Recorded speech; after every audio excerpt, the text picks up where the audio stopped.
let's hope they can pull it all together. But these are some pretty important days right now that we've reached. And as we're talking right now, there's no end in sight or no specific end to when this will all be wrapped up.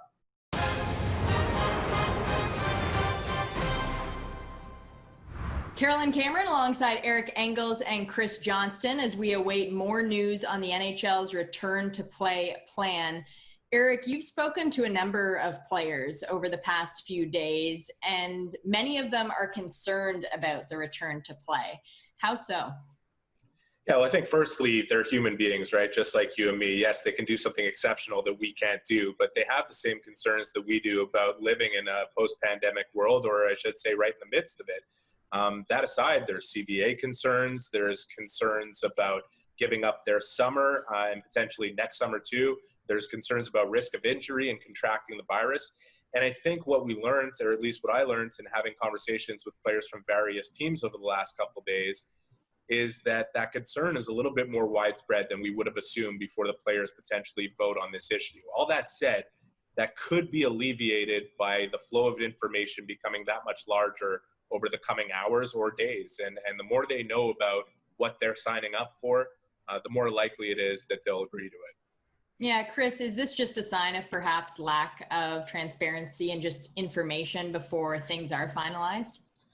Well, there's definitely an element of that. And I don't think any of it's malicious. I mean, there's a lot of general managers that don't know what's going on. There's a lot of prominent player agents that don't really have a lot of insight into what's happening. And, I think even on the media side here, that there's a lot that is still out there. And I don't think it's a matter of trying to keep anything secret. I think, honestly, it's reflective of the fact a lot of decisions haven't been made. And, as of Tuesday afternoon, I know that recently here, the conversation has shifted back to the collective bargaining agreement.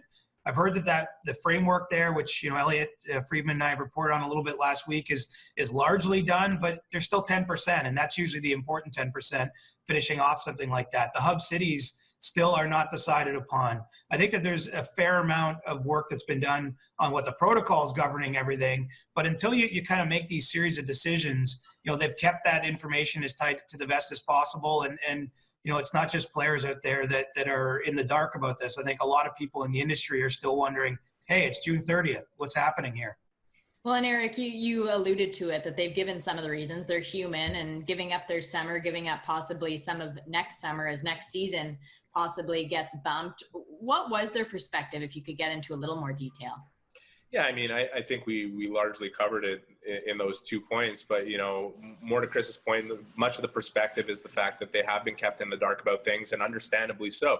I think the last thing the people that were negotiating this deal wanted was another factor of things that are erroneous or things that were discussed and not necessarily tabled, getting out to the general public, and then they have to deal with the chaos and the fallout of all that.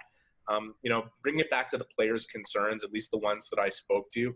It really boils down to risking injury, risking contracting the virus,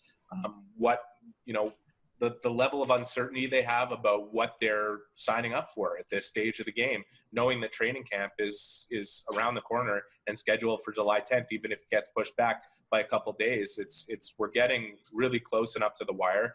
And I think a lot of them are frustrated about the fact that they're being put in a position where the pressure will be on them to green light a deal that has been worked on for months. And without having that information at their disposal fast, or at least for a few weeks to devour all of it and really understand it and come to grips with it, they feel like they might be rushed into agreeing to something that might not be in their best interest. One thing is certain here, they know that from a financial perspective, what's being put together here is likely in their best interests, and that hockey does need to resume in some fashion or another this summer if it can be done safely.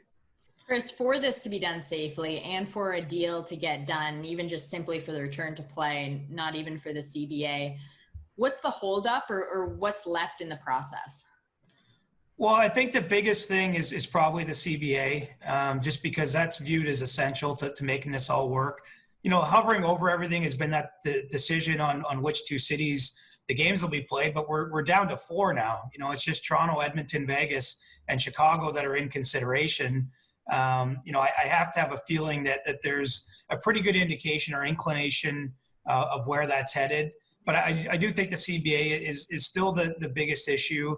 And, once this happens, of course, it's going to take some time. I mean, the players will probably have, I would say, at least a couple days where there's internal dialogue between the Players Association and players, where they can, table some more of these concerns, can get feedback and answers on what exactly they're voting on. And then the vote itself will take another few days beyond that. And, that's all relevant right now because, it is coming up to July 1st. There was hope originally for a July 10th camp start. I think most people are accepting it's probably going to be pushed at least until July 13th. It seems to be the latest info there. But, this is, there's a lot to be done. I don't think we can underestimate, I think on the outside, that there's been this thought, well, what's taking so long? Just pick 2 cities and go. But there's, this document that the players end up agreeing upon, leave the CBA side there, will be probably 100 pages in length. I mean, it's very detailed on exactly what your life will look like.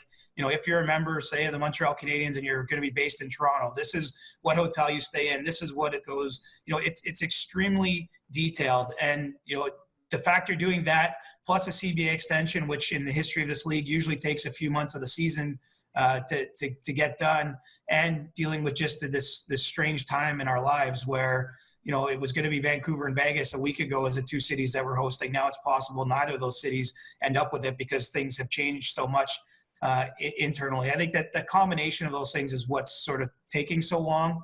And, I know they'd like to get it wrapped up by the end of this week, but I don't think it's a guarantee that gets done.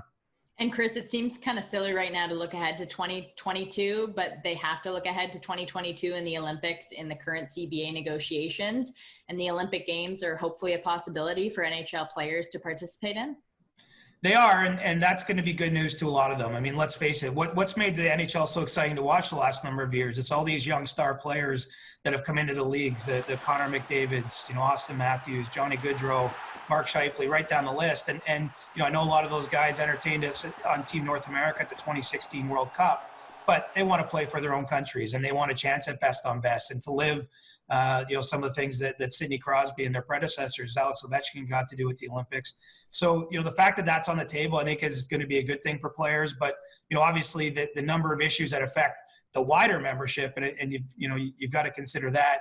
That we're only talking about the cream of the crop for the most part that I guess are affected by the Olympics. So there's still a myriad of issues to work through there, and they're trying to do it on this expedited schedule. So let's hope they can pull it all together. But these are some pretty important days right now that we've reached, and as we're talking right now, there's no end in sight or no specific end to when this will all be wrapped up. Well, I'm sure you guys would both agree, by the way, just to add here, that the 650 or so players that don't get to go to the Olympics, they might be looking forward to a vacation if especially the 2021 season gets into a situation where they don't have a bye week, where they're playing multiple back-to-back games. They might be pining for that vacation time come 2022. Yeah, and let's face it, we already know in 2021 the Cup's going to be handed out in July. So, I mean, to finish next season is going to take right up until the Tokyo Olympics, roughly, give or take. And, we're dealing on – it's going to be years, I guess, before we get back to what we once called the normal schedule. And for now, I guess we'll just continue to focus on the day-to-day and the hour-by-hour. So as we wait for a final plan to be put in place, Eric and Chris, really appreciate your thoughts. Thank you. Thanks.